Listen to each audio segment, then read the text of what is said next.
First day of February 2010. Calvin and I had a discussion the other day as to whether we should call it 2010 or 2010.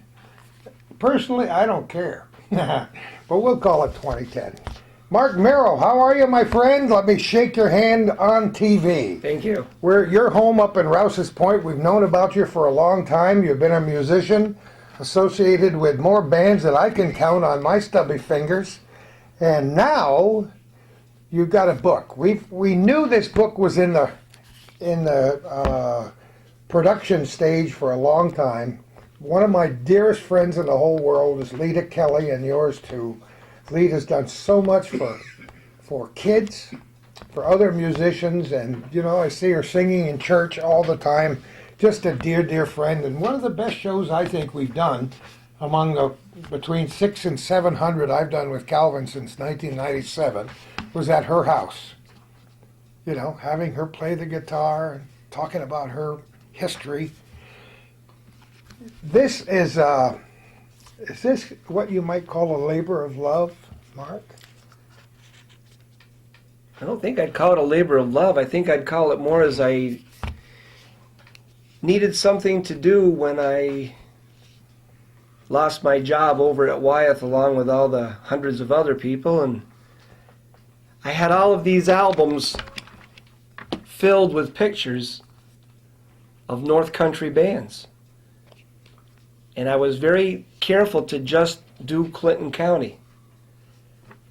This is Clinton County. This book is all of these albums. And it was a matter of, it snowballed. I would call one person like Billy Lee Huggins. Hey Billy, do you have any pictures? Yes I do, come on up. So I'd take a ride up to Billy Lee's, he'd give me some pictures, and he'd say, did you get Ray Shatra? I'd say, no I didn't, where can I find Ray? And that's how it snowballed. And I knew the Shatras. They had a band called the Knights up in Dannemora.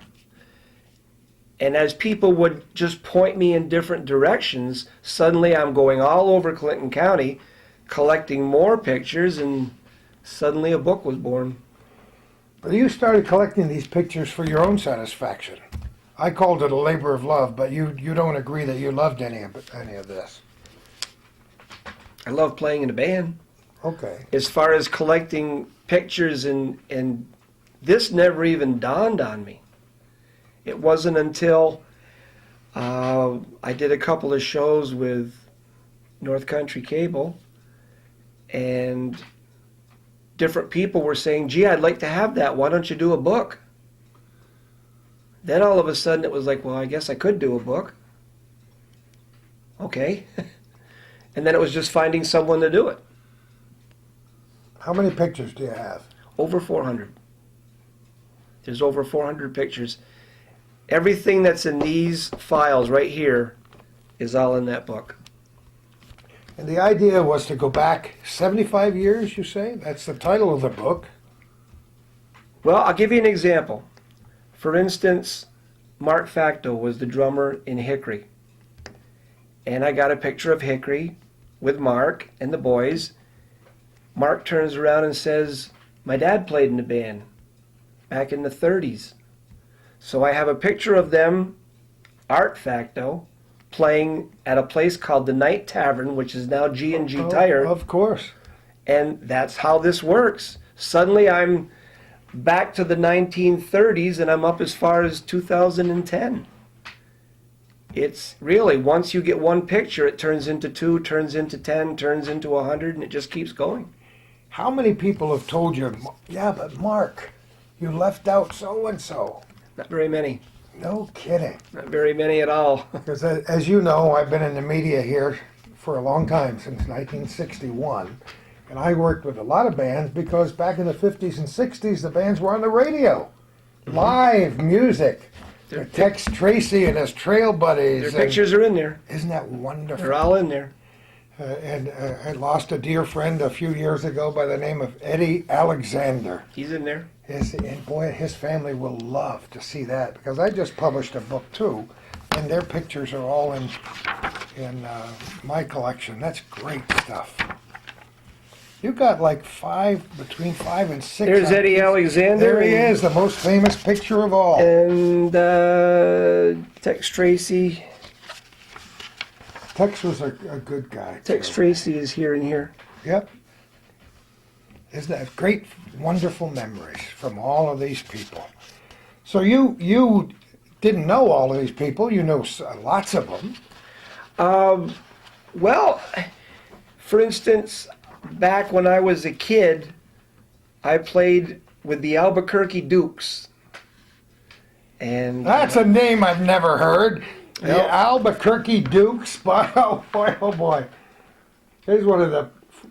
Tell me about the Albuquerque Dukes. I never heard of such a thing. did you work with a guy named Sleepy Ryan? I know, but I know the name. Al yeah. Ryan? Yep. Worked at the press. Sure. Al had a thing going where I guess he had a brother-in-law that lived in Albuquerque. And if you wanted to hire the Albuquerque Dukes, you would send a letter to Albuquerque to this brother-in-law. Once he got your letter saying, I want you to play at my bar, he'd call up Sleepy back here in Ross's Point. He'd say, so-and-so wants you to play at the bar. Do you want the job? If Sleepy said yes, then the guy in Albuquerque would mail you a confirmation. So you thought you were hiring a band from Albuquerque, and it was coming from Ross's Point, New York. Isn't that cool? Yep. Isn't that cool? You know, I noticed right in the beginning, our dear friend Nap Light. I spend a lot of time with Nap over the course of a year because I know he and his brother, who was the first president at Clinton Community College, and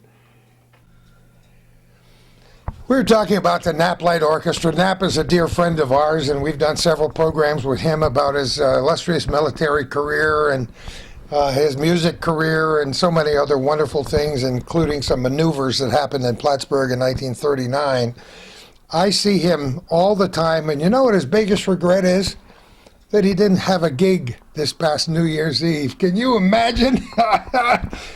Like you, and you're only a mere child of 60 compared to Nap, but once you got music in your bones. Well, the best thing I can say about Nap is he was always very generous with his equipment.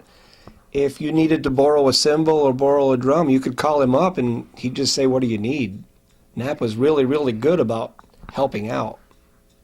I never had an opportunity to play in a band with Nap, but I played in bands that he had worked with. So I guess roundaboutly I had worked with the same people. My father-in-law was Spen Egglesfield, and Nap did a lot of work with Spen, and I played in several of Spen's bands with him. So everybody works with everybody. 60s and 70s were two very good decades for music. Yes, they were. I'm sure you agree. I was a young radio announcer in the early 60s, and, you know, the Roller Land group for rock and roll, big artists in town, but a lot of local people who were Johnny-come-latelys to this area, who may or may not know who Mark Mero is, should be educated, and that's why we're here. We have had some fabulous musicians in this area over the years, haven't we? Yes, we have. Some of the very best. Doc Miller, Jimmy Miller, Jerry Levine, Sal Diatroia, and on and on and on. It's like many great musicians. Yeah, some came with the Air Force, some came to work on construction, some came with the college, and some were just born and brought up here, like you guys. Yes. I can't speak for everyone else, but in my family, it was just the way, literally, when I was born, there was no TV, there was no computers. You sat around and played instruments and sang and went out to listen to bands, and that's what you did. You didn't go play on a computer or sit around and watch TV. They weren't there.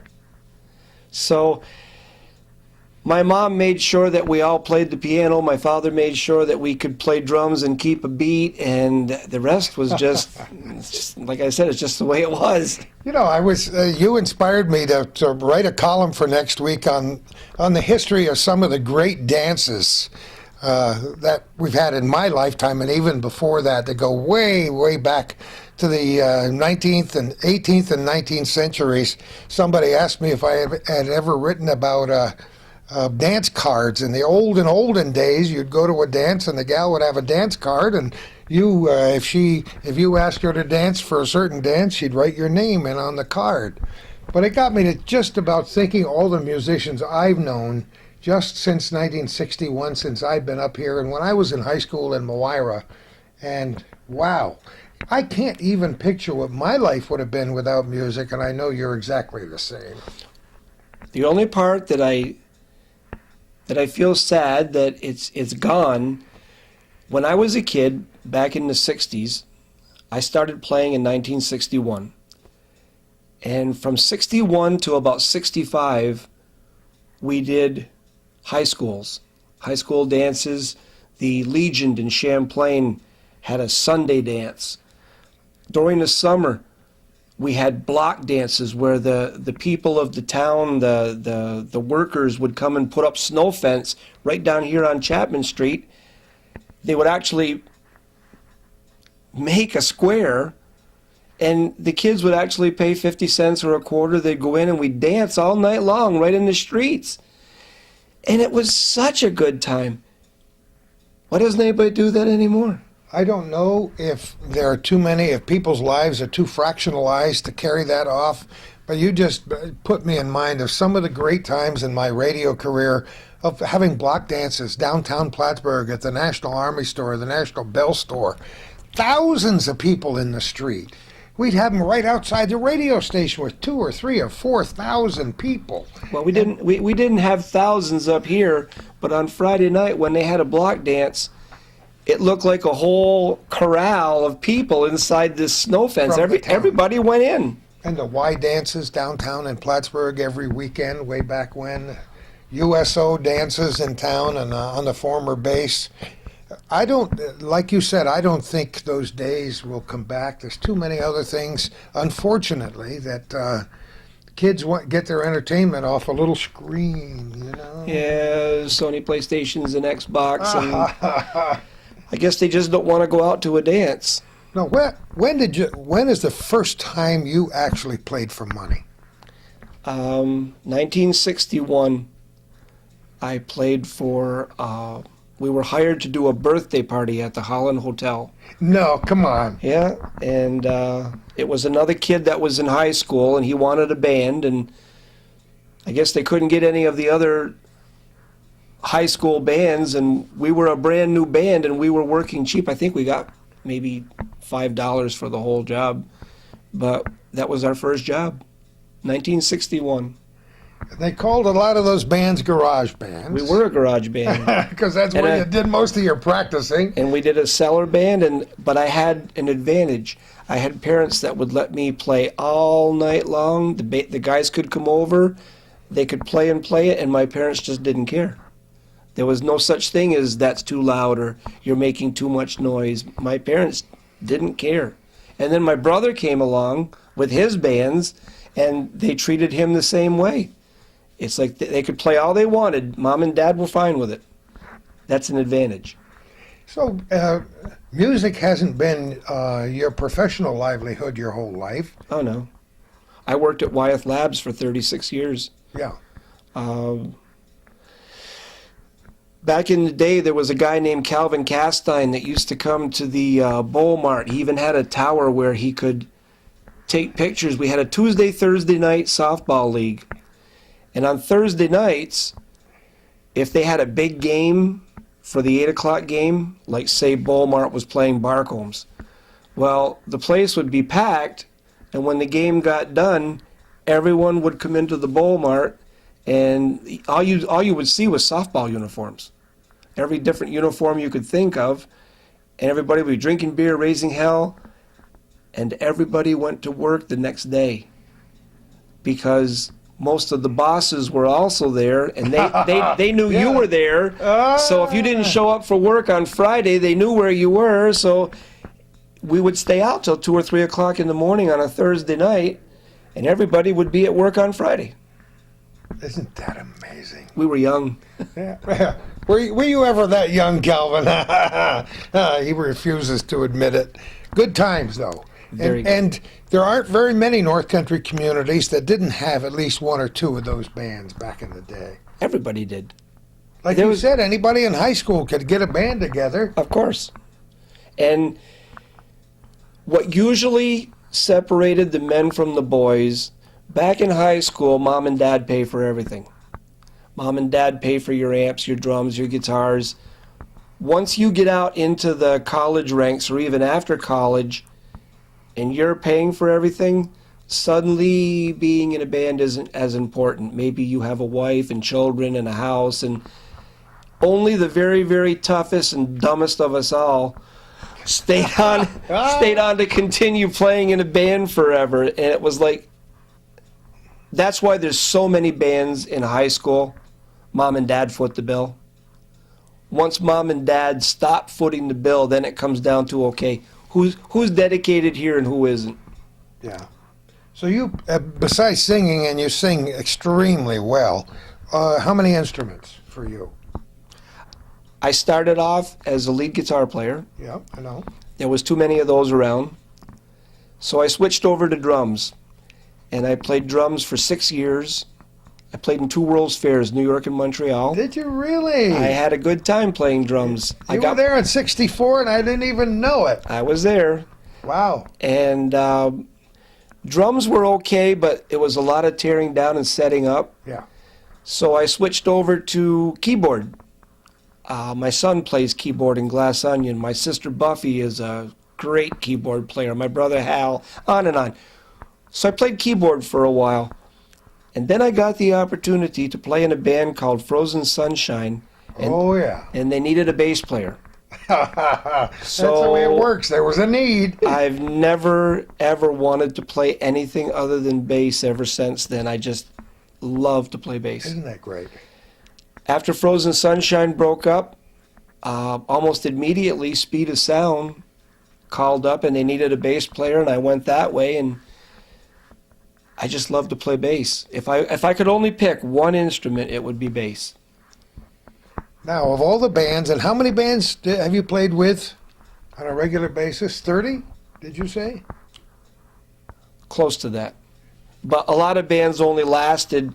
For instance, I was in Hazen's Music one afternoon. Boy, there's it. Just throwing these names out. Chet Hazen was a guy, wasn't he? Yes, What he a was. guy. Never, ever gave us a hard time about paying for equipment. You could go into Chet's and buy a $500 amp, give him $10 down, and he would keep you a tab. You could go in every month and give him $5, and that was fine with Chet. You know how many stories there are like yours Chet. about Chet Hazen? People don't realize that. Chet was a gem. A lot of bands owe everything to Chet Oh, Hazen. sure. Anyway, I'm in Chet Hazen's one afternoon. I was picking up something. 3 young men came in and they were frantic. Their drummer was sick, gone, whatever. They had to play that night and they didn't have a drummer. Well, this was back when I was playing drums. Chet looks over at me and he says, "Mark, you want a job?" I said, "I don't know, Chet. Where is it and what are we doing?" So Chet said to the guys, he said, "There's a drummer right there." Turns out it was a place called OLVA, and they were having their closing night, and they had hired 5 or 6 bands. This was one of the bands. We only had to play an hour because every band was like doing an hour. So I went and sat in with this band that I had never even seen before or knew, and ended up playing drums with them for an hour, and just another band I was with. When I say I've been in 20 or 30 bands, I'm including these. I've really actually only worked with about maybe 7 or 8 bands. But I've played in a lot of bands because they needed a keyboard player, or they needed a drummer, or they needed a bass player. I have people call me up to this day and say, "Hey, I need you for tonight." Okay, I'll be there. Now, when you were in high school, did you play in a high school band or orchestra? Sure. Did you? Both? I got 4 high school letters playing drums. No kidding. Yeah. Is that when you went to the World's Fair? Yes. Was high school? Yes. You and your band and Lynn Wilkie's band. Lynn Wilkie went everywhere. Of course, he was an entertainer like John Philip Sousa. I mean, Lynn Wilkie is quite a character and a dear friend. So great experiences. Absolutely. So now you have to write another book where you write down your experiences. So many people that I talked with while I was collecting the pictures would tell me stories like I'm telling with you right now, and they're all in here. If I was to write all of these stories down, that book would be about that thick. Well, you can do one book and then another book and titillate people waiting for the next one. I mean, there aren't very many people, with maybe the exception of Nap Light. Do you think anybody really cares about what I did in a band? Absolutely. I'm You would be amazed how many people care. The reason I did this book is because it's a picture of the band, it's the date of the band, and it's all the players. And I don't care who you are. You went to a bar, you went to a club, you went to a dance, and these are the bands that you remember. No matter who you are, it's only Clinton County, New York.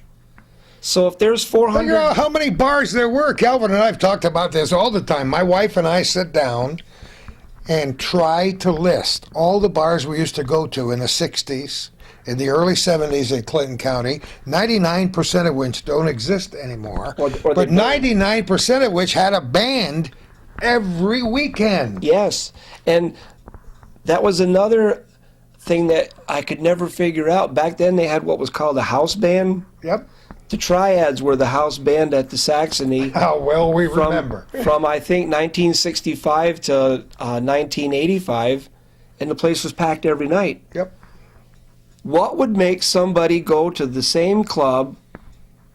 They would play like Thursday, Friday, Saturday, and Sunday, and the place would be packed every night for 20 years. Yeah, isn't that amazing? How good was that band? Well, that band had to be great. And they were, as you well know. I spent a lot of not too very sober nights there, and many of these other places back in those days. The thing about the Triads, we were playing at the Bowl Mart, which is a couple hundred yards down the road. So you've got us with Speed of Sound playing at the Bowl Mart. You've got the Triads playing at the Saxony. Both clubs were packed. Absolutely packed. One night, I was playing at the Bowl Mart. The place caught fire and burned to the ground. We lost the entire band. Before the ashes were cold, my phone started ringing. It was musicians from all over the North Country. Mark, I got an extra amp if you need one. We got some drums if you need it. We got an extra PA system. Suddenly, I never asked anyone for help, and it was just incredible the amount of people that called me up, and all of us, to offer their help. The Triads at the Saxony ran an actual show for us. They did a benefit for Speed of Sound, and they even said this is to buy the guys new equipment and get them back on their feet. Now this is a band that's actually running competition with us right down the road, and they ran a benefit to put us back on our feet. How good are those friends? You don't forget that stuff. Never. But that's the way it was, and that's the way it still is. Calvin and I have talked about that on Hometown Cable so many times. When there is a need, this North Country responds. And I know that's true of a lot of rural areas and even metropolitan areas in the country. But this area is special because the hearts up here are so great, aren't they, when you're in trouble? I had to experience it myself. I had to have a tragedy myself. I mean, he had $20,000 or $30,000 worth of equipment that went poof up in flames. Oh, yeah. No insurance. Can't insure a band. If your amp or your drums are in your house, it'll be covered under your homeowners. But as soon as you walk into a bar, your insurance is done. No insurance. So the entire band was lost. All of our amps, our drums, our PA, everything was gone.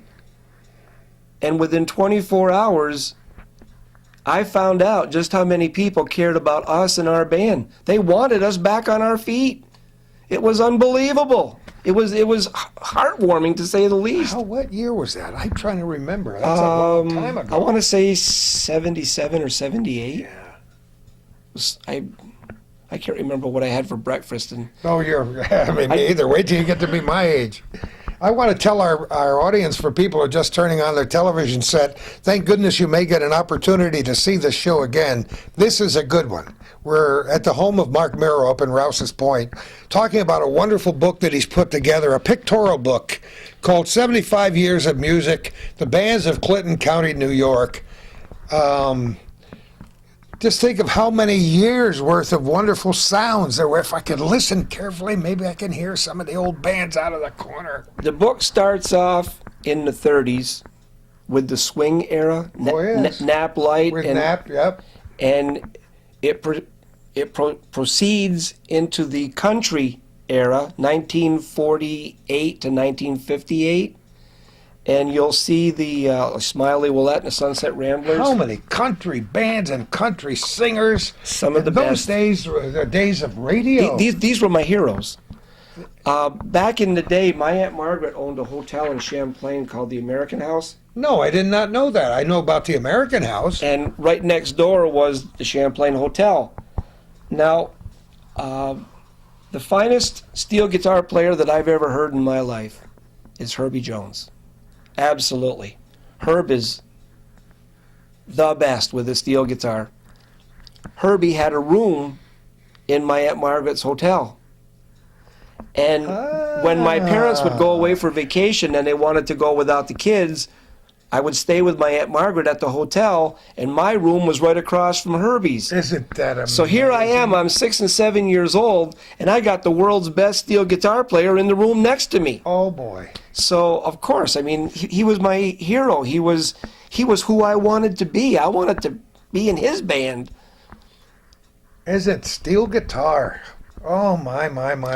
Well, after the country set ran its course, then all of a sudden the Elvis Presley came along, and 58 to say 61, you'll see the young rock era. Oh, let's look at where these are some of the country bands that I know and love and remember, and bands played live. As I said, bands played live on the radio. You can look at any of these pictures, Cal. For years, there was live music, and I was lucky to start in the radio business professionally here in '61. And a lot of guys in your book were playing live on WEAV. I worked there for 3 months early in my career. Then these guys came up to the other radio station, WIRY, later and played on the radio. And then they played on television. I saw one of the shows, the Sunset Ramblers. That was taken on Channel 5 right there. Right there, Channel 5 in the old McMartin building on Upper Cornelia Street in Plattsburgh. Just great stuff in the... What about this group, the Lytle family? Oh, my goodness. The one in color here on the left-hand side, I don't know if I'm holding it up high enough for you to get a shot of it, Calvin. The Lytles, not to be confused with the Littles. Some of those musicians from that era are still alive. Every once in a while I'll run into one of those guys. Some are deceased, unfortunately. Oh, there's a lot of us that are deceased. But they say a picture is worth 1,000 words, and so you don't need a lot of words. When people like me remember these bands and these individuals in your book, they'll turn to a page, maybe spend 10 minutes on one page, and then maybe 10 more minutes looking at one picture, like Billy Lee Huggins. You mentioned his name before. Leon Langtill and the Swing Kings. And the Swing Kings. Those of us old you-know-whats will take a look at that picture and maybe spend 10 minutes more on that picture alone, and boom, it unlocks the memory banks. This is a history book. It is. It was done as a history book. It's the history of music in Clinton County. Yep. And anyone that ever went out and heard a band, or went to high school and heard a band, or had a wedding and had a band play for their wedding, probably the picture of that band is in this book. So it's not like it's only one or two bands. It's every single band that I could ever find in Clinton County from 1935 to 2010. One of the best possible coffee table books you could have, because you leave that on your coffee table, and I guarantee you somebody comes in here to have a drink or to say hello, they're going to pick that book up and say, "Oh my God, And- I remember them," And tell me a story. and tell you a story. We're going to pause for a minute, and then we're going to come back to talk with Mark Mero. You know, there are stories with every picture, and as you said before, we just started our camera rolling again. You know the stories. You know the people, you know the bands, you put it all together. But this picture we're looking at now is of a band that really started Calvin's mind going. And what was the name of the band? The Albuquerque Dukes. Albuquerque. Where the heck did that name come from? People wanted to hire a band that was exotic and not from Ross's Point or Champlain. So and- it became the Albuquerque. So it became the Albuquerque Dukes. And if you actually got a letterhead from Albuquerque, New Mexico, saying that, yeah, our band is coming to play for you, you could advertise it that way, live and direct from Albuquerque, New Mexico. I got a letter right here from Albuquerque saying they're coming. I love it. And there are people who are laughing, watching their television sets right now, because they remember what Calvin said, and you said it was a riot because sometimes the Albuquerque Dukes would play in 3 different places on a given night. Sure. Different personnel. There was about, without exaggerating, there was about 12 different guys that played in the Albuquerque Really? Dukes. So Sleepy would just call up 5 guys and say, "You go over to Noyan."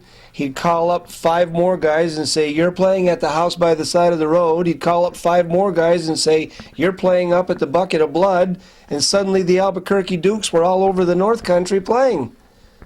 I want you to know that I think you and I are the only people left in the world that would ever mention the name House by the Side of the Road anymore. Because I spent a lot of time there with the late Ben Everest. And we kind of invented something that we called Spinorama at the House by the Side of the Road. Had we known how popular playing records in a bar was going to be, we could have made some money. Oh my goodness. We got to show the picture. Hold right up here. 'Cause like Billy Grant, House by the Side of the Road. oh, the best ribs the world has ever known. Just so you know, I know something you don't know about Billy. Because when I came up here from Long Island in 1961, I had a 1950 Buick Riviera Coupe. Great vehicle. Billy needed a car, and I needed $50 or whatever it was, and so guess who took off with my... He did. But we spent time up there, and Ben Everest and Gordy Little Spinorama at the House by the Side of the Road. We think we now, in retrospect, and Ben before he died, believe that we invented the DJ, playing records in clubs, because as far as I know, nobody had done it before. We went up there and stood on the stage on the weekend, played 45 RPM records, and packed the place and danced and ate ribs and had a good time. And then a few months later, I went to Montreal to a wedding, and they announced it as a DJ. And he came in and played 45s and LPs at this wedding, and that's the first time I had ever seen it done. See, we all could have been rich and we focused on but the House by the Side of the Road. There's so many bars like the House by the Side of the Oh, Road gosh. that have come and gone, and unless we mention them, no one will ever know. I'm glad you got that picture, because I didn't think there was any picture anywhere of the House by the Side of the Road.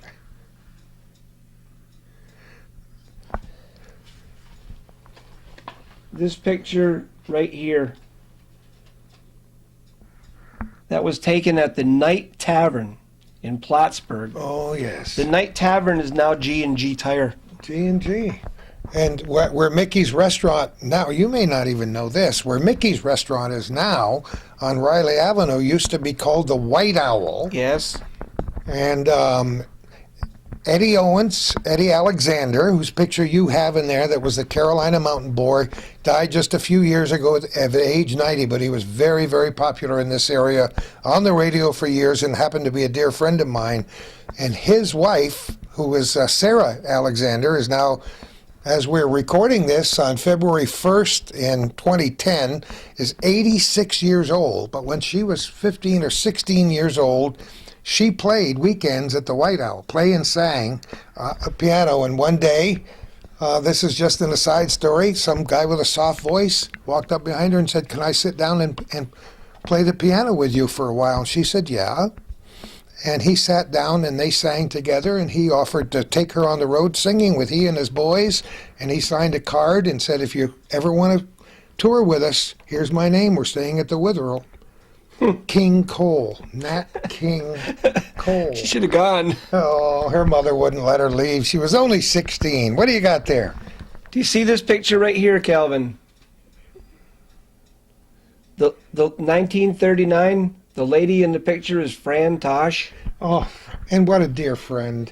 Now- Fran Tosh and tiny hair. This is 1939. In 1968, I was hired to play at Dominic's, and Fran Tosh was our opening act. Isn't that a riot? It- All those years playing. 30 years later, Yeah. she was our opening act. She'd go on from like 6 until 10, and we'd go on from 10 until 2. And so many stories like that I never worked actually with Fran, but in a way I did, because she'd be leaving the stage when I'd be going on. Yeah. But what a great gal. And Oh, she absolutely. and the late Tiny Hair, who worked at the radio station with me for many years, played bass, and they played every weekend at the Elks Club in Plattsburgh. Just go through the book as you go and pick something that evokes a good memory for you. We'll show the picture and talk about it. Because I remember almost all of these bands and all these people when I was here. You mentioned Jim Fedrick and the Big Sound. Look at this picture. Isn't that a great shot? The Big Sound was the band when you were having a high school prom. If you could get the Big Sound, then your prom was going to be the best around. That was a big band to play for a prom. You know, that was quite a piece. They had about they had between 12 and 16 pieces at a lot of their career, and they were fabulous. I mean, Oh, absolutely. You talk about In the Mood and all those great. You're talking some world-class musicians Oh here. yeah, Of and good friends, all good people. course, the drummer was Nap Light, Of course, and Jim Fredericks, and on and on and on. Jim Miller and all those guys. Yes, everybody. You know, it's a good thing that we're doing this book now, because this is kind of a retrospect of 75 years of music, but there isn't that much live music. Not that there aren't great musicians and good bands still around. You mentioned many of them are your friends, but not like there was. Not like on every street corner, right, in the 60s. You got a little town like Ross's Point, New York, population 2,000, and there was probably 5 bands in town. Yeah. So how many were there in Plattsburgh? Oh, on and on and on. And you have to mention the former Plattsburgh Air Force Base, because it did bring a lot of good musicians here. Plattsburgh Air Force Base. Let's go to, I want to show you this picture right here. Smiley Willette and the Sunset Ramblers. Just great, yeah. Okay, Smiley's wife,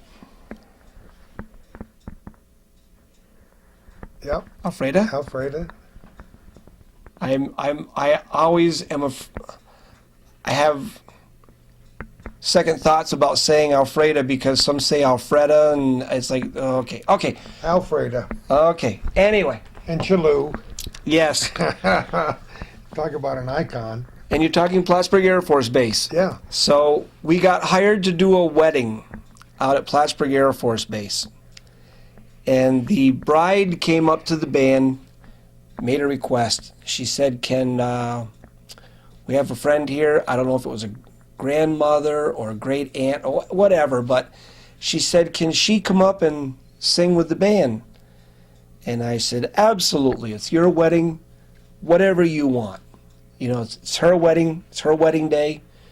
So here comes this elderly lady through the crowd, and I'm telling you, and she wasn't walking too fast, and she was there. They were kind of helping her along. They give her a hand up on the stage, and I'm thinking, oh boy, this is going to be rough. So I said to this dear, sweet, elderly lady, now this is about, I don't know, maybe 1985, 86, somewhere in there. And I said, what would you like to do, sweetheart? She said, do you know Bill Bailey? I said, what key? So she picked the key. I turned around and said to the guys, okay, Bill Bailey in C. Yeah. We start the song, and this woman transformed The whole crowd. into this. She was, won't you come home, Bill Bailey? And she's rocking and singing. Sophie Tucker. And type, as soon as the song was done, she went right back into the feeble old lady again. And I'm thinking, my God, this has to be a professional entertainer. To come alive, because that's what happens. You could be dead, down, dying, but when you're in a band, when the song starts, you come alive. And this woman just came alive, and it was Alfreda. Oh, it was Alfreda. Yeah. I didn't know where you were going with it. That's who it was. But you know what? I think about that all the time, and I'm so delighted that you brought that up. Because everything any of us has ever been is in there somewhere. And all it takes is the right circumstance to bring it out. How many ball players do you know, if you love baseball, and I know you do, who were racked with pain and cancer, who played, how many people played hurt for years? Wade Boggs, most Perfect example. Absolutely. home run heard around the world. He was laying on a table in the room, being taped up and wrapped up and everything, and the manager came in and said, can you please come out and take a turn at bat? And he says, I can't run. He says, I'll just have to hit one out. And he did. Yeah, think about it. Isn't that a beautiful story? Yeah. How many musicians do you know who died of cancer or various pulmonary diseases? We all didn't have the best lifestyles back in those days. I know musicians that died on the stage. Yeah, They really? actually died on the stage. No kidding. Yeah, But when you're on, you're on. you are. And that's a good point to bring out because it's magical. They interviewed a woman on television the other night who's on Broadway at age 80 or 81. Acted all of her life, and she looks like a wonderful little old lady. And on the stage, are you kidding me? When the lights come on and you hear your cue, doesn't matter what's going on. One of my female idols was Ella Fitzgerald, and late in her career, she was wonderful. Louis Satchmo Armstrong, who was here in Plattsburgh and did a number of concerts, was much loved here in 1964 and didn't live very long, but boy, every time the downbeat came, he was on his way. And I'm sure as many years as you've played on the stage, you felt pretty crappy some nights. You do. But you do it. And that never changes. But You know, the old show must go on. when somebody hires you to play for their wedding, you can't call them up that day and say, I don't feel good. Doesn't work that way. If you're sick or you have the flu, you go play for that wedding anyway. You know, as we're talking here tonight, of course, I get a flood of memories having been around here for such a long time. But I'm not going to name any of the famous musicians. Let's pause for just a minute. We're continuing our wonderful conversation, pictorial guide through the musical history of Clinton County over the last 75 years with Mark Mero up in Rouse's Point, and we're having such a great time. Sometimes we should run the camera when we don't run the camera. Sometimes the good stories. We've told a few since we stopped to take a deep breath. What do you got on that page, for example? Which one are we looking at? If you want to look at the page, this is a group called Bear Tracks. Oh, yes. And on the bottom, it's the Clem Hawkins band. Hawkins, yeah. Clem Hawkins. Yeah. Can you see that? You got it? Okay. Okay, he's got it. Now, what this is Tommy Venn and Julie Hogan are brother and sister, and Junior Barber's a cousin. And I really don't think you can get three better musicians. Anywhere. Oh my God, they're so good. Galvin knows what they do to me every time I watch him play. I melt. But the reason I brought this picture up is because when I was talking with Tommy to get these pictures, I didn't realize that the Clem Hawkins band was his father and mother. Oh, yes. And he gave me all these great pictures of the Clem Hawkins band. And it got me to thinking, I know my family is into the music. And so all of a sudden, Tommy and Julie Venn, and their father, Victor, and June. And it makes me think of how many families can you think of in the area? I said the Lytle family. You don't call it Lytle, it was Lytle. Lytle? Lytle. There's another family band. The Gibson brothers actually bring their sister in to do a show with them. I guess they do.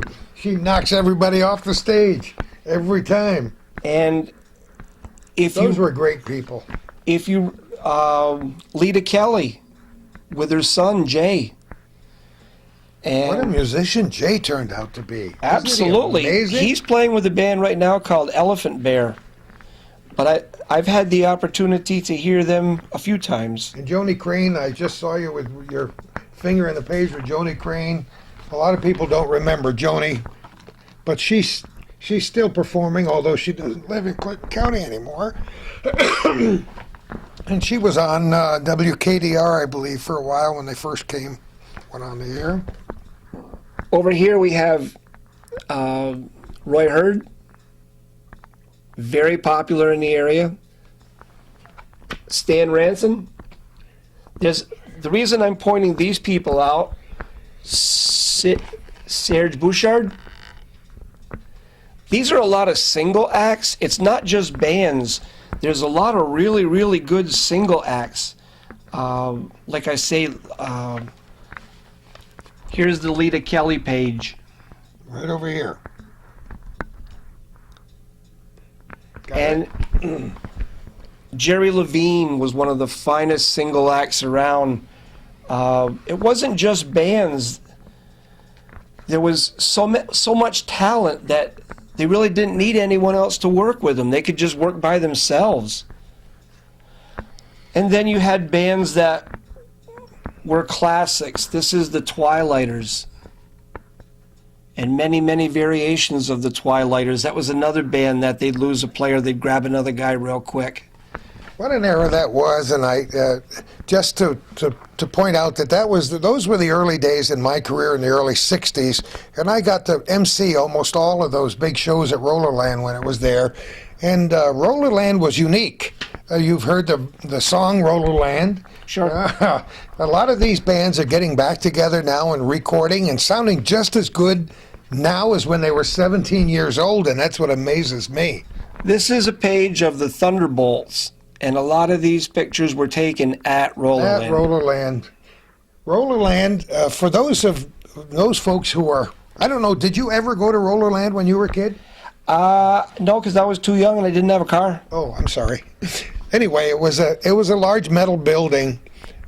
Well, let me stop you right there. Rollerland became the Teamsters, and then it became the Classics. Oh, it sure did after So- that. And then it burned down, and So- I was there then too. I played at the Classics many, many times, Yeah. but Rollerland, I believe, was pretty much out of existence by about 1965. Yeah. And in 1965, I was doing the local bars up here, like the Pavilion, and I just didn't get to Rollerland. Well, Rollerland was a very busy place because radio was huge back in those days, as you know, in the early 60s.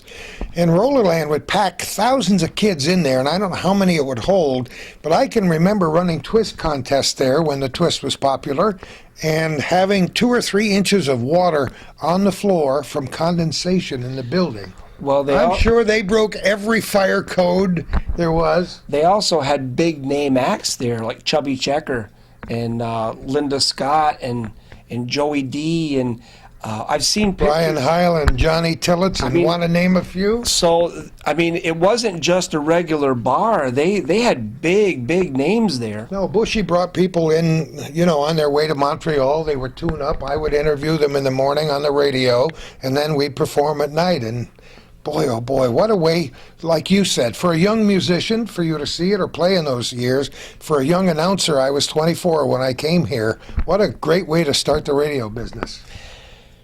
What revolutionized the music business up here in Ross's Point was 1965. 3 young men bought a hotel that had, I believe it had caught fire, and they bought it for whatever, fixed it all up and turned it back into a nightclub. It's called the Saxony, and these guys were called the Triads. And for the next 20 years, everyone went to the Saxony. It didn't matter if you were Vermont, New York, or Canada. You ended up That evokes memories. Wow. Wow. up with the Triads at the Saxony. And of course, whatever they did, we wanted to do. I mean, if they were playing this song, we played that song, and that's who we all patterned ourselves after. The Monterey's. Wow. Oh, boy. Big Plattsburgh band, the Monterey's. Oh, they were great. And we might say that several of the bands in those days recorded, and they recorded some pretty darn good records on Adiron, Rondak Records with Ben Everest and with Peter Gibbard's Empire Records. They recorded some pretty good sounds They back did. in those days. This band right here, can you get a picture of that? The Drifters. Yep, the Drifters. Let me try again. Oh, okay. Capture them for posterity. Got them. Okay. That was a band I was playing with in 1965 at the Lakeview Pavilion. We were all 15 years old. 15? We were Oh, boy. we were actually working bar rooms. We were all 15 years old. And we had a paper signed by the district attorney saying that as long as one of our parents were with us, that we could do it. Oh, come on. Honest to God, Isn't that amazing? I believe the district attorney was Tom North. Tom North was. You're absolutely right. And we actually had a signed paper saying it was okay for us to work in the bars. So here we were, 15 years old, in a bar with all the hoopla, having a great time. The best part about that was when you'd go back to high school, I think I was maybe a sophomore in high school. When you'd take a girl out on a date, she could have anything she wanted because I had money. I mean, I didn't have to say, well, buy something off the value menu. I mean, I had money. Yeah. And suddenly it was like, okay, well, let's go out with the guys in the band because they can afford to take care of us. And it was like, I guess that was the way it was. What wonderful memories, huh? I'm looking at some of these things, stuff that I haven't seen in a long time. Peck, Calvin, can you get us a shot of this? This is a very young Peck sample. Yeah. He owns the Rainbow Tavern right now. Oh, yes. That was Peck playing in a band called the Marlins. Oh, my goodness, with Henry and Ray. Holy mackerel and Gary. Most people don't know that Peck played in the band, but he did. He certainly did for a long time. This group right here was called The Clock. That was probably, back in the day, that was one of my favorite groups because I don't remember the Clocks. Oh, yeah. Know the guys, but isn't that the right? reason I liked that band was because they brought an element of comedy. They would tell jokes. They would blow whistles and sirens and do all kinds of crazy things. It was like a three-ring circus. I really enjoyed watching them. That's great. I never knew about the Clock. And I probably need you to get a shot of this page right here. On the corner next to your finger there. Yep. These are the a band from Plattsburgh a lot of people will remember. It's called the Stowaways. Oh, sure. And this is what they looked like when they were the originals. The Stowaways. Oh, boy. And as you know, Spencer Bosworth's dad, Chet Bosworth, the late Chet Bosworth, worked with me at the radio station for a long time and is famous for his rendition of Miss Lonely Hearts and the musical Saw. Spencer was and is a fine musician, now retired as a music teacher. I don't know if you can get a picture of this right here up close, but this is actually the Stowaways. Got it. And look at the way they changed. Oh, gosh. Look at all the hair. Oh, isn't that beautiful? That's Spencer right there. Oh, of course. Hair out to here. That's the way I remember him, too. Yep. Oh, This is my all-time favorite right here. Honest to God, this is a guy by the name of Dennis Booth. And right now, Dennis is down in Naples doing a show down there. This is Dennis. Oh, my. And I don't think I knew. Look at the rack of keyboards he's got. Oh, my. Dennis is so good. And he was from Champlain. His parents actually owned the Champlain Hotel. Oh, okay. We can go on and on and on and like this for a long time. This was a band. Colored one? Yeah, we know about that band. We know a little bit about that band, Mark. This was Hickory. And Yeah. they were the house band at Jackie's Club for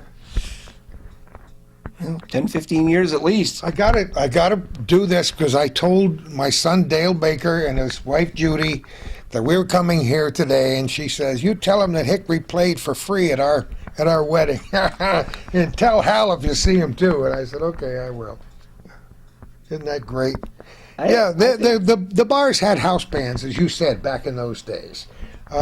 We haven't come to Chet and the Four Notes yet. Did you? Did you see it? But they're in there. Just to let people know that Chet LaValle's still around and is way up in his 90s. This group right here, Jimmy T and the Boogie Beast. I don't remember that one. Jimmy T and the Boogie Beast were from Isle of Mont, but they played a lot at the Saxony. Look at the beard. And he sounded exactly like Bob Seger. Really? If you heard Bob Seger sing and you heard him sing, you'd think it was the same person. I'll be darned. That's a new one. They used to do a show over in Isle of Mont. They'd start it on a Friday and it would go until Monday. They'd have maybe 15 or 20 bands, kind of like Pawn Stock. Yeah. And I almost remember some of those. Yeah. Isn't that a riot? The Pawn Stock was fun, too. How many pictures in the book? Did you say 400? Over 400. And what's nice is there's a really, really good glossary. Oh, you did. You got a little index here, huh? Yeah. Chet and the Four Notes. We're looking at 18. So. The reason I mention that is because, of course, we knew all these guys personally. We followed them wherever they played back in the old days, in several different bars in the area. We still are in contact with those people who are still around. We did a wonderful interview with Chet about 3 years ago. Yeah. And he was how old at that time? 92. He was 92 back then. He's still going strong, still looks the same as he did way back when. He could play on the stage. But don't you talk about comedy. Those guys did Louis Prima and Keely Smith numbers, that old Black Magic, and other great shows on the stage, and did them extremely well. And that was a pop. Chet and the Four Notes were popular around here for a long, long time. Timeless classics, that's what they are. Oh, yeah.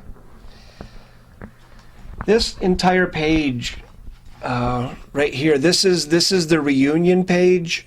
You got the Twilighters reunion, the Norsemen reunion, Frozen Sunshine, and the Stowaways, of course. And this opened up a lot of people's eyes to the fact that no matter how old these guys are, they could still come back and play. Actually, the Norsemen, after their reunion, they stayed together. The other three bands didn't. I think Calvin might have been at the Frozen Sunshine reunion up at Barnes's. Yeah. I believe a good time was had by all. The nicest compliment that I got that night, we were playing for a class of 71, Northern Adirondack, and they wanted us to play at Barnes's because that's where they had always gone. Sure. So they ended up getting the club and getting the food catered in, and they got the original band and everything. Halfway through the night, this couple came in that were camping on Chateauguay Lake. They had been to Malone, and they went to hear Kansas at the fairgrounds. The wife proceeds to tell me that we were 10 times better than what they had just heard. Ooh. And if they had known that we were playing there, they wouldn't have even wouldn't gone to have see gone to- Kansas. Isn't that wonderful? And I said, Isn't well, that the best compliment in the world? That's great. I'm glad they put me in that boat.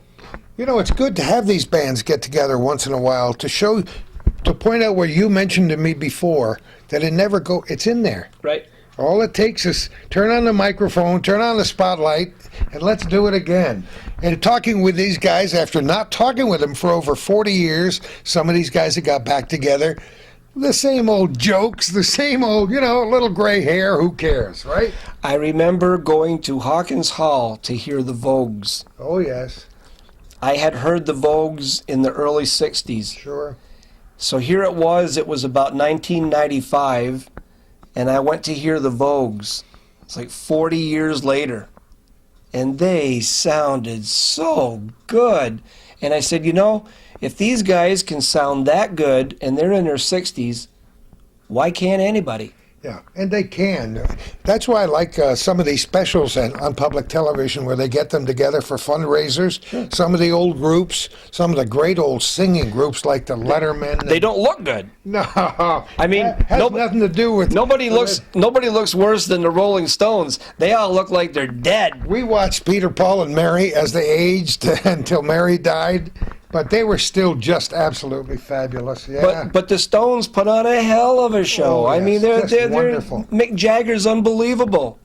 Can you imagine? See, you got a ways to go to catch him. I think he's 5 years older than I Yeah, am. about 5 years older than you are. This is a good bunch of boys right here. This is the Gibson brothers. We mentioned them before, and you talk about music and their families. North Country, rural farm family. Their parents are wonderful. The two boys and their sister, and she chose to remain teaching. But anytime they play in this area, we're recording this on the 1st of February. They just did a show, didn't they? In Shazy, just a few nights ago. And they're fabulous. They're just wonderful and good friends. All of them good friends. This group right here, the Coachmen, Oh, yes. they were at the Surrey Lounge, 30 years? Yeah, a long. Surrey doesn't exist anymore. No. The Surrey Lounge was at Howard Johnson's on Route 3. Yes. And if you went to the Surrey Lounge, you'd hear the Coachmen. That was Oh, it. sure, that was it. Boy, what? Some of these names, I haven't seen the names in print for years and years. Well, I tried to get everyone so that somebody could say, well, I remember a band back in 1961. Hopefully they're in here. Yeah. That's wonderful. You've got a fine collection. You have photographs that you didn't put in here, right? Some? We're thinking of doing a second edition because what's happening now is as people see the book, suddenly someone will say, I have a picture. Or sure. I have a couple pictures, or you didn't get this one of that band. I may have a picture of Chet and the Four Notes, but somebody else has another picture. So suddenly it's, like I say, it's snowballing, and I'm receiving even more pictures. So 400 pictures could turn into 1,000. And that's wonderful. Why not? That's what happened to Bob Garrow when he wrote his recent baseball book. And I sat down when we did the interview like you and I are doing it today, And I told him about the pictures that I had. And he said, "Why didn't you tell me?" I said, "I didn't know you were writing a book that was almost all done." But that you'll find that people in their dresser drawers have wonderful pictures. We might as well take this opportunity to have those people contact you. You'd love to get a copy of those pictures, Mark. The only, and I should stress that I did not do this book to make money. I don't want to make any money. I'm not going to make any money. This book was done just for you and anyone else that wants a history book of the bands of Clinton County. Whatever the publisher is charging for the book, and I'm going to have it published in several places, hardcover, softcover, none of the money will come to me. I promise you. I'm not going to get anything for this book. I did not do this book to make money. It's a history book, and it's your history, it's my history. Anybody in Clinton County, it's our history. If you want to reminisce, if you want to say, gee, when I was back in high school, there was a band called blah, blah. Okay, here it is. Here's a picture of it. Now go ahead, take a look and reminisce to your little heart's content.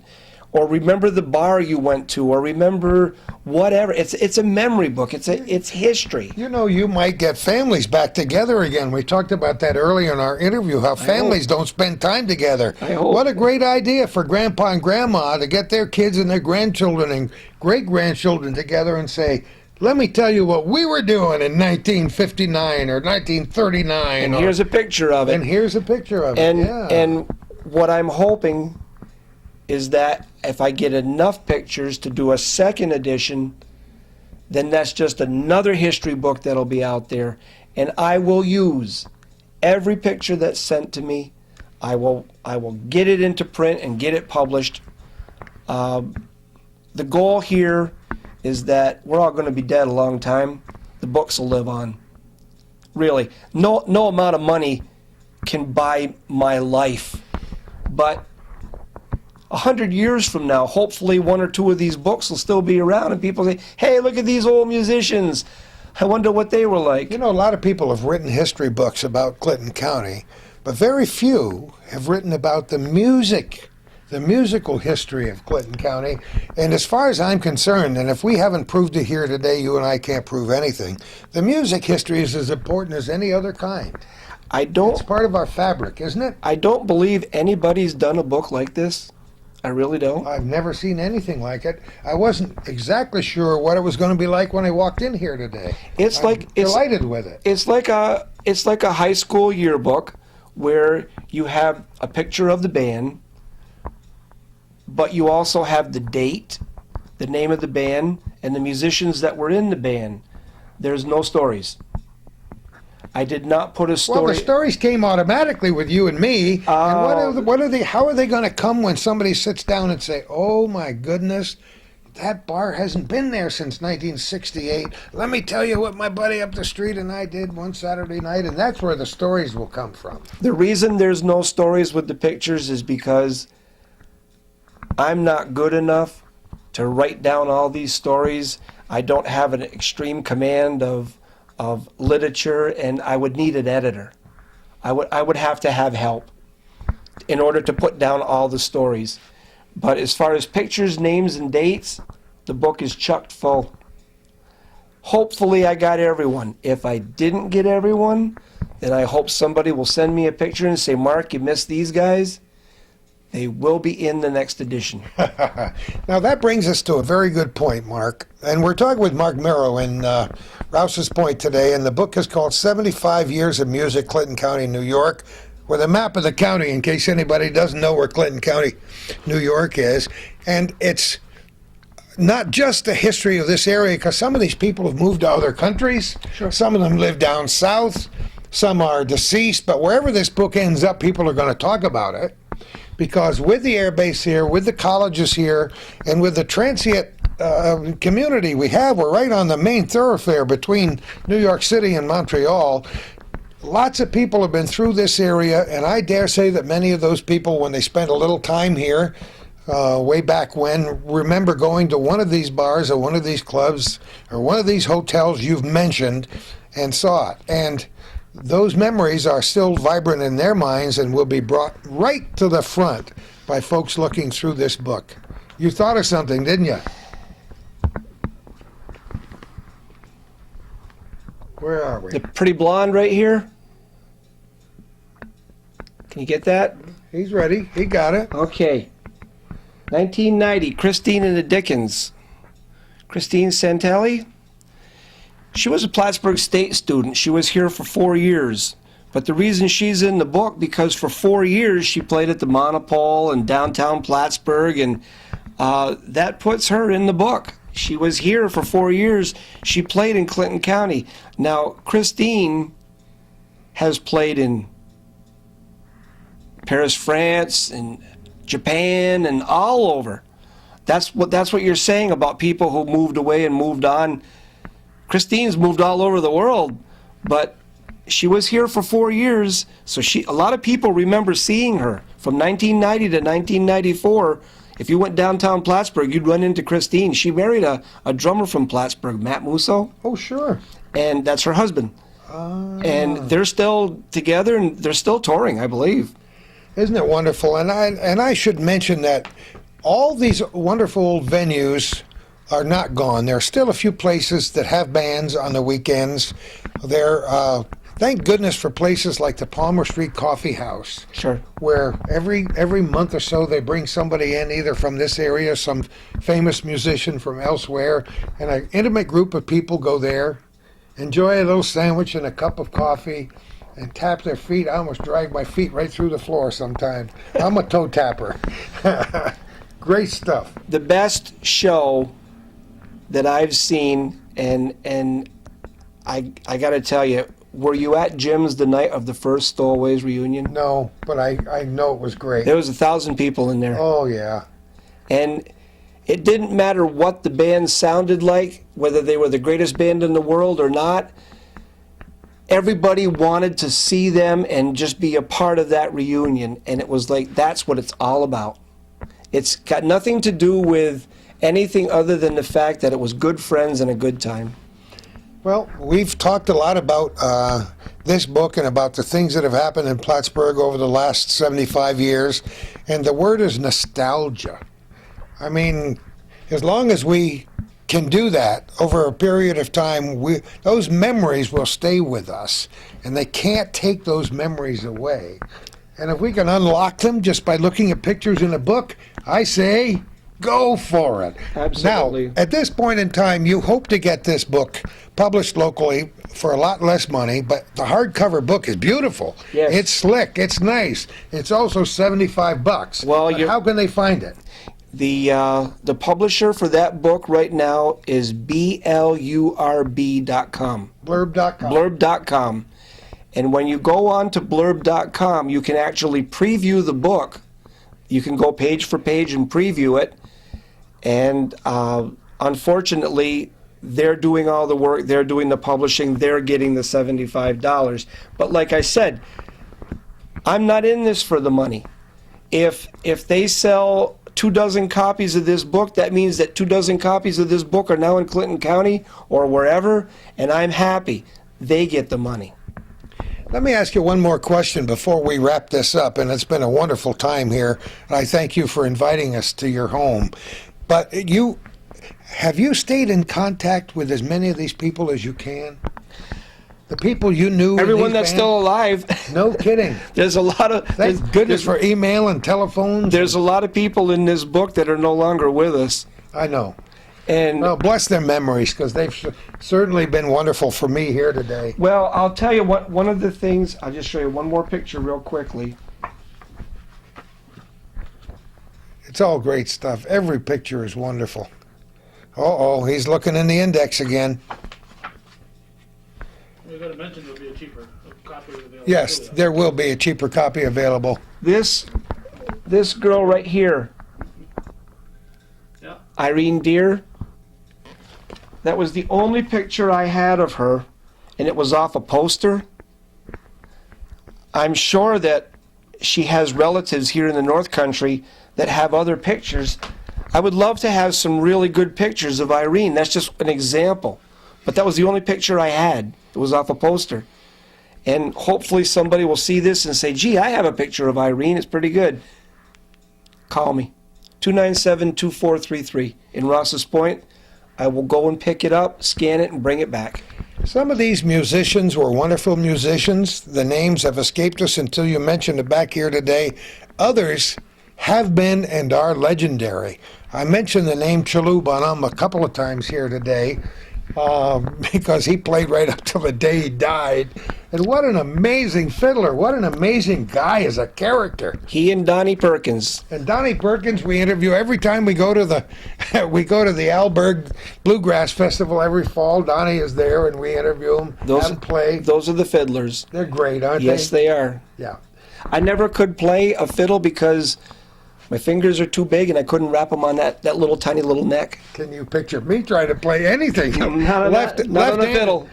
Mark, you know, this has been a huge kick for me because your life is incorporated in my life for a different reason because I didn't play much music here in the North Country, but I did play a lot of records, did a lot of live broadcasts. You know a lot of bands. And knew a lot of bands, and some of the great pleasures in my life are of listening to music. My wife and I were talking about it. Had nothing to do with the fact that I was coming up here today, but how, because I'm going to write a column on dancing, how we love to dance. How many people met their husband or their wife in a bar out dancing? At the Cadillac Club, or the 13 Morgans, or the house by the side of the road. Or Brody's, or any of these places. I mean, how many people actually met their spouse in a bar while they were listening to a band? Yeah. I bet you it's astronomical.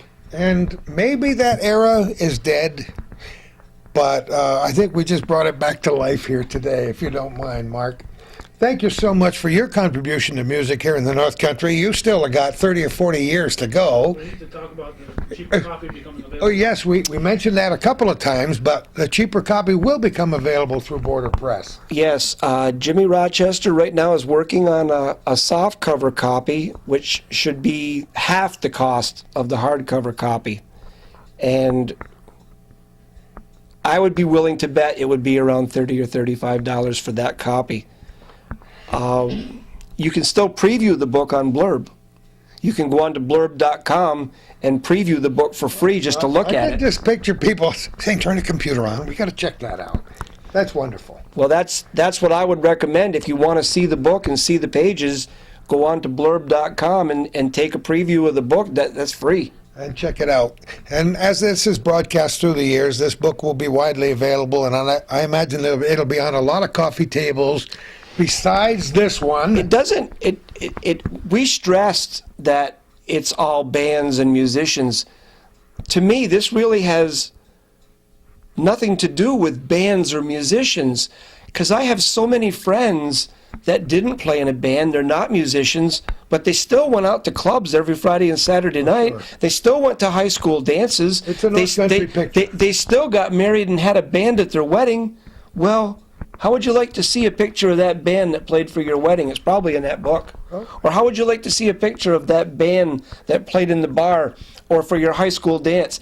It's probably in that book. it's in the book. Yes. It's in the book.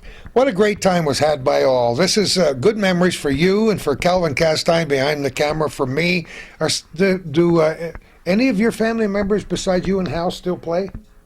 My sister Buffy. Buffy still does?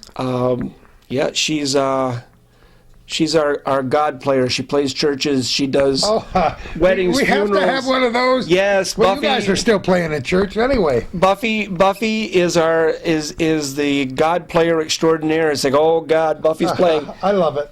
But Buffy's the best of all of us. Buffy can play anything.